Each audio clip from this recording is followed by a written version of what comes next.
Hello అందరికీ, అందరు ఎలా ఉన్నారు? మేము ఈ సమ్మర్లో ట్రిప్కి వెళ్ళాము.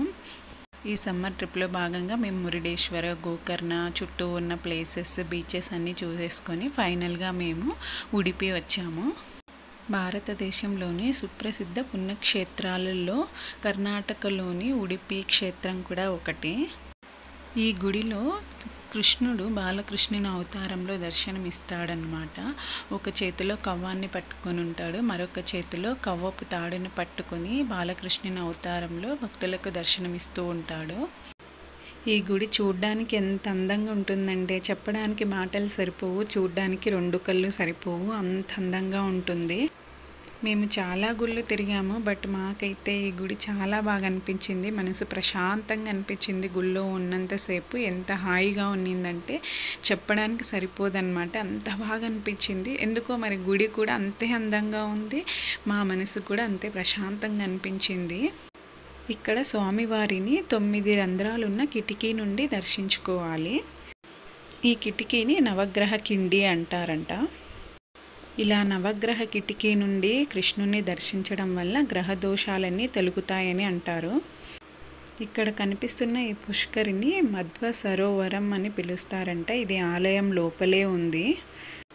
ఇందులో స్నానం చేస్తే గంగా స్నాన ఫలితాన్ని ఇస్తుందంట. ఇందులోని జలాలు కృష్ణుని పూజకి వాడుతారంట రోజు. మధ్యలో కనిపిస్తున్న మండపంలో శ్రీకృష్ణుని ఉత్సవాలు జరుగుతాయంట. తిరుపతిలో ఎంత వైభవంగా ఉత్సవాలు జరుగుతాయో ఇక్కడ కూడా శ్రీకృష్ణునికి తెప్పోత్సవాలని చాలా ఘనంగా చేస్తారు. ఇక్కడ ప్రతిరోజు ఉదయము సాయంత్రము నిత్యాన్నదానం ఉంటుంది. అలాగే గోసేవ, గోపూజ కూడా చేసుకోవచ్చు. ఇక్కడ ఆవు నెయ్యితో చేసిన ప్రసాదం ఉంటుంది. అసలు ఎంత అద్భుతంగా ఉంటుందంటే అంత బాగుంటుంది.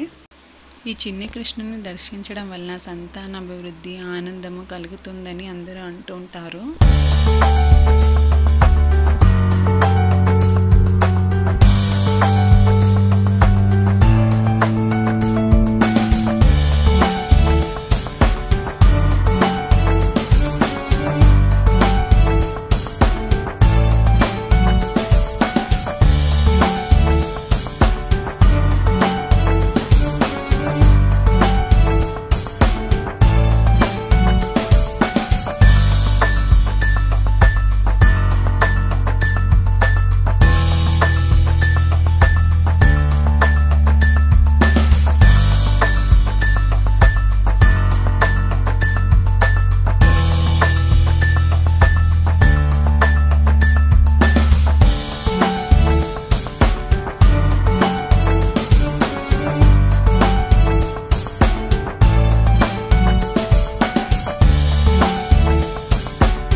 ఆ స్వామి అనుగ్రహం మీ అందరికి కూడా కలగాలని మనస్ఫూర్తిగా కోరుకుంటున్నాను.